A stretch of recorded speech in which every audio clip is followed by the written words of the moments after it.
Jadi mau perempuan mau dibayar 80 juta pun tetap dianggap murah. Karena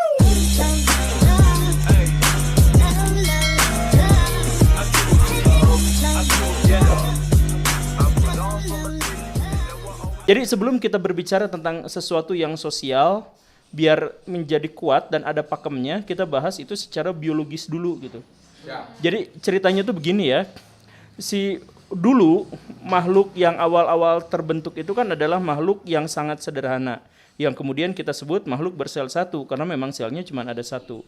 Nah, tetapi ketika si makhluk itu menghuni bumi, dia makan sinar matahari, kemudian dia keluar oksigen, ya semacam itulah, kehidupannya itu seperti itu. Dia makan, kemudian berkembang biak, makin banyak. Setelah bumi menjadi terlalu banyak dengan makhluk-makhluk yang seperti itu, yang bersel satu itu, si makhluk-makhluk itu kebingungan karena dia sumber dayanya semakin sedikit, tetapi populasi individu mereka itu menjadi semakin banyak. Ya kan? Nah, karena itu, maka muncullah kemudian karnivora pertama, atau konsumen pertama. Konsumen ini dia tidak bisa mengolah langsung sumber dari matahari, tetapi dia harus memakan organisme lain agar dia bisa memproduksi. Makanya dia disebut konsumen dan yang pertama itu disebut sebagai produsen, gitu kan? Karnivora pertama itu pada akhirnya memakan makhluk yang produsen itu.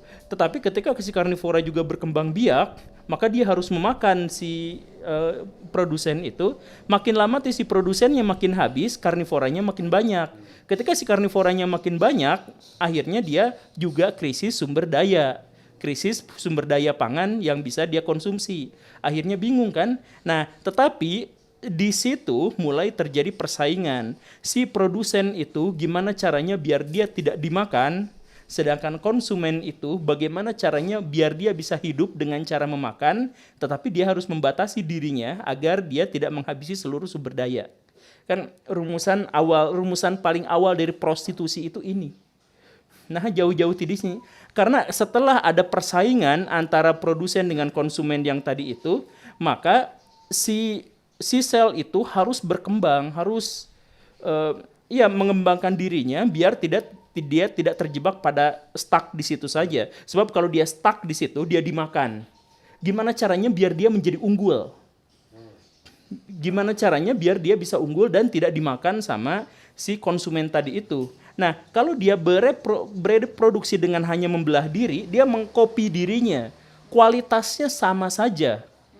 Ya kan? Kualitasnya sama. Nah, maka ketika karnivora pertama muncul, di situ tak lama kemudian muncullah jenis kelamin baru, yaitu jantan.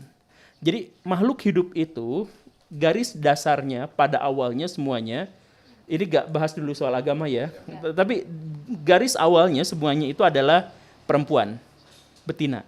Si laki-laki awalnya juga adalah perempuan, bahkan sampai dia beberapa bulan di dalam janin, dia itu adalah betina. Makanya si laki-laki, saya mohon maaf ya, si laki-laki itu di bawahnya itu pas bagian alat kelaminnya itu ada bekas jahitan. Tahu ya, bekas jahitan di bawah itu. Nah, itu sebenarnya karena dulunya itu betina dia. Betina yang ininya keluar. Nah, jadi seperti itulah.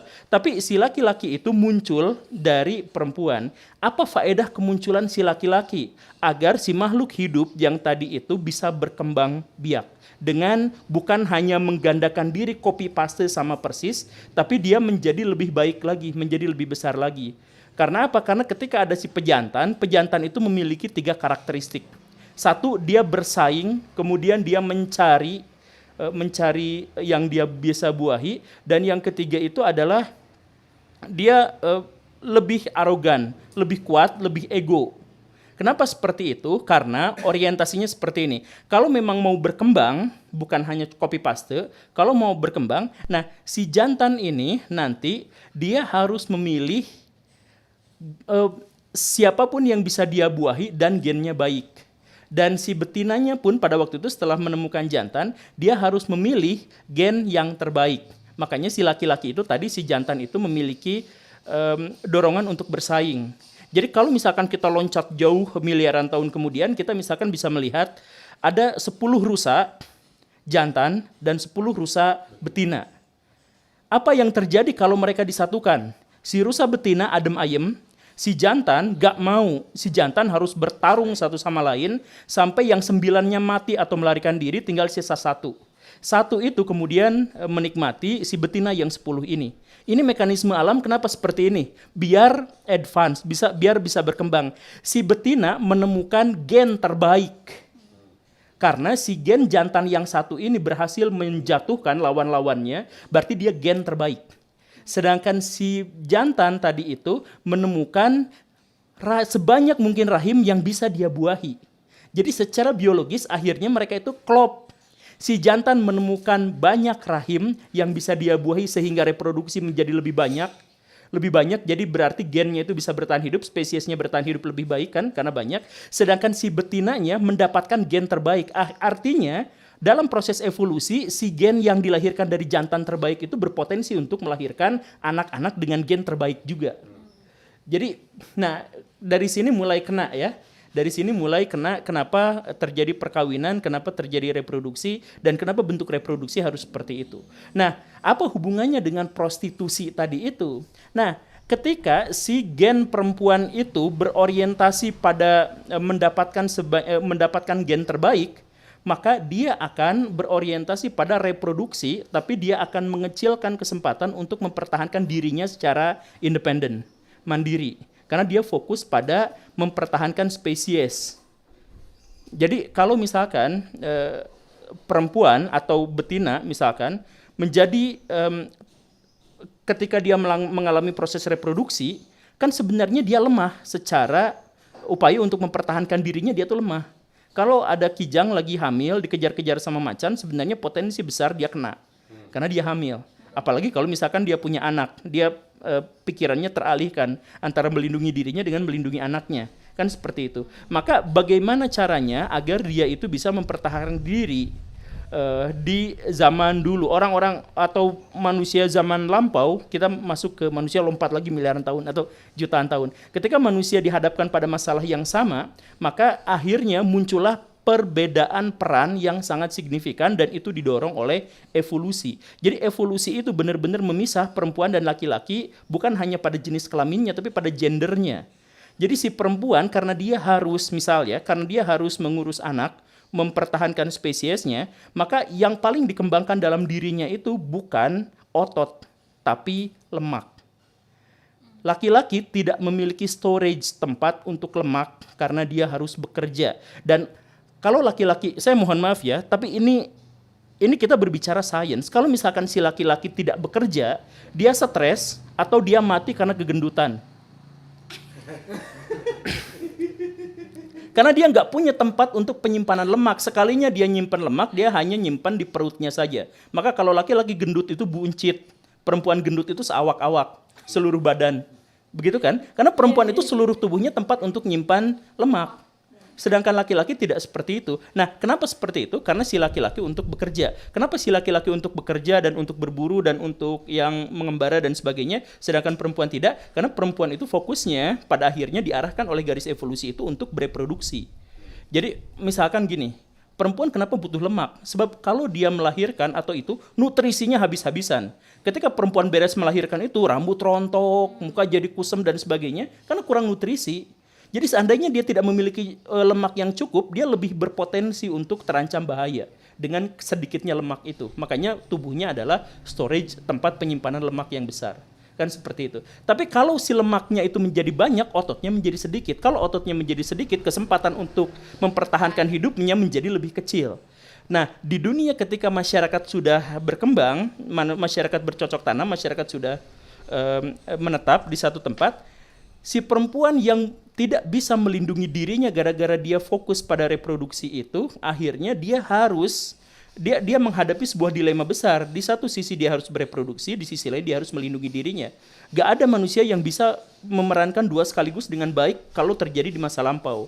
Akhirnya si perempuan itu pada akhirnya harus menukarkan sesuatu untuk mendapatkan perlindungan dan untuk mendapatkan makanan. Apa perlindungan dan makanan itu? Nah, akhirnya kita masuk lagi ke yang lebih dekat lagi. Kalau si perempuan itu dia tidak bisa mencari makan sendiri, tidak bisa berburu mamut misalkan, padahal sambil gendong bayi kan susah sekali. Kebayang kan ini hidup zaman purba ya, kita bayang zaman Ice Age gitu. Kan hese pisan atunya. Jaman yang si orok nanti hayang jajan heula ka warung gitu kan, wah hese eta mah. Susah pakai bahasa Sunda jangan. Ya. Apa itu? Nah, jadi ketika si perempuan itu butuh hidup, butuh perlindungan, butuh nafkah, tapi dia susah secara pribadi untuk bisa memenuhi target itu, maka dia harus mendapatkan itu, tapi harus mempertukarkan. Apa pertukarannya? Nah, pertukaran yang dimaksud inilah yang seks, yang pada akhirnya muncul dua lembaga di dunia masyarakat manusia itu, yaitu prostitusi dan pernikahan. Jadi maksudnya gini, saya akan berikan layanan seks asal berikan saya perlindungan dan nafkah. Gitu kan? Itu awal mulanya tuh seperti itu. Pernikahan dan prostitusi sama persis pada hal itu. Oke, saya akan berikan layanan seksual, tapi berikan kepada saya nafkah, makanan, dan perlindungan. Itu. Nah, tetapi di sini kemudian muncul masalah besar. Kalau si perempuan itu hanya memberikan layanan seksual untuk mendapatkan nafkah dalam waktu yang sangat singkat, sebentar, maka ketika dia nanti punya anak dan melahirkan, dia tetap aja hidupnya nggak terjamin. Dia mati juga pada waktu itu. Kan seperti itu. Kalau sudah si perempuannya mati, maka spesies manusia bisa punah, gen bisa punah. Maka si laki-laki juga dan masyarakat pada waktu itu mengembangkan sebuah teknik bagaimana caranya agar spesies manusia itu tidak punah, yaitu dengan memberikan perlindungan permanen dan nafkah permanen kepada si perempuan. Sebab kalau enggak itu punah.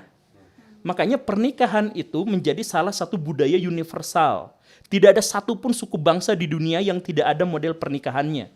Kalau misalkan agama bisa beda-beda, kalau cara nangkap ikan bisa beda-beda, kalau cara berburu bisa beda-beda, tapi pernikahan selalu sama, tempat di mana laki-laki dan perempuan bersumpah setia untuk saling menjaga.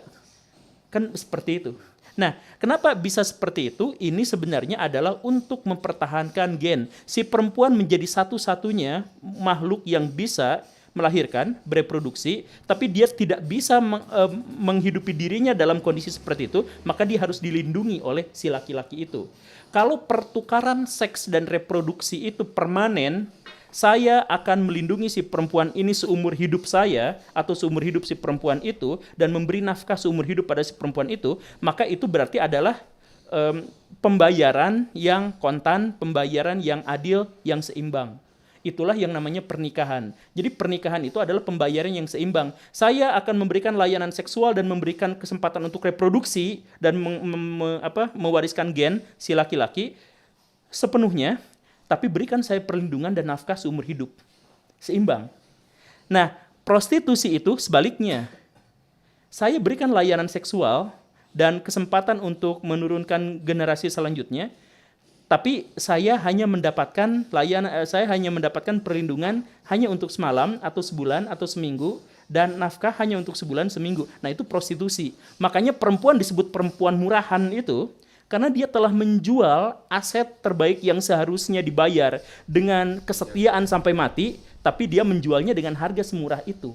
Jadi mau perempuan mau dibayar 80 juta pun tetap dianggap murah. Karena apa? Karena sehari tahun gitu. Bukan seumur hidup kan. Jadi harga dari layanan seksual perempuan dan reproduksi mereka itu adalah kesetiaan dan janji si laki-laki untuk memberikan nafkah dan perlindungan seumur hidup. Begitu. Itulah yang kemudian memisahkan antara prostitusi dengan pernikahan. Jadi ternyata sejarah prostitusi itu sama persis dengan sejarah pernikahan, bahkan berjalan bersamaan. Gitu. Panjang ya? Karena dari biologisnya gitu, dari nenek moyangnya kayak gitu. Berarti duluan prostitusi? Ya kan pada waktu itu mah orang belum kenal, tapi pertukarannya kemungkinan lebih duluan prostitusi. Pertukaran yang seperti itunya. Cuman kemudian ketika manusia berkembang menjadi lebih, ya yang tadi saya bilang itu ketika manusia sudah mulai menetap itu berarti mereka berkesempatan untuk membangun relasi, membangun organisasi masyarakat, membangun budaya dan sebagainya. Di situ kan akhirnya muncul masalah-masalah yang tadi itu, masalah yang bahwa si laki-laki itu memang harus menetap dengan satu perempuan itu. Gitu. Begitu. Terus bedanya dengan nikah mut'ah apa tuh? Karena kan seperti ada jangka gitu kan. Kalau misalnya dengan pernikahan itu adanya satu jaminan sampai misalnya seumur hidup misalnya gitu. Iya. Nah, Kawin kontrak, nikah mut'ah gitu ya. Berapa Em, jam?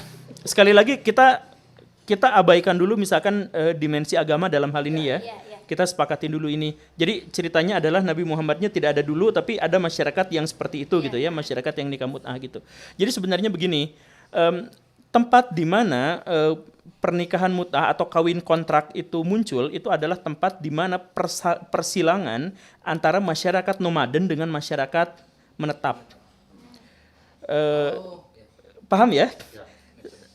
Wilayah yang sekarang namanya Saudi Arabia yang kemudian memunculkan istilah nikah mut'ah, walaupun kawin kontrak sebenarnya ada di banyak tempat, tapi kalau misalkan kita fokusnya ke nikah mut'ah itu, pada waktu itu Saudi Arabia atau Arab itu adalah persimpangan antara masyarakat nomaden dengan masyarakat menetap. Pada tahun 500-an, pada tahun 400-an sampai 700-an di masyarakat situ, itu yang nomadennya banyak, tapi yang menetapnya banyak. Yang menetap pada waktu itu hanya ada di 3 tempat saja, yaitu Mekah, Madinah, Taif. Dan dari 3 tempat itu Mekah yang paling baru sebenarnya di situ tuh. Nah, maka persimpangan antara itu, maka lembaga prostitusi dan lembaga pernikahan pun baru terbentuk pada waktu itu. Jadi dari prostitusi menuju ke pernikahan itu baru terjadi di situ karena masih persimpangan itu.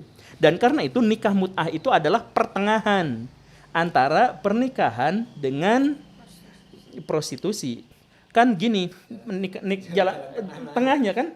Jadi nikah kontrak itu adalah saya mau memberikan kamu perlindungan, saya mau memberikan kamu dalam jangka waktu sekian. Sama kan sebenarnya itu adalah pertengahan antara prostitusi dengan ini. Kalau sekarang kita memandangnya itu adalah prostitusi tentu saja, tapi dalam sudut pandang budaya, masyarakat pada waktu itu masih sangat membutuhkannya.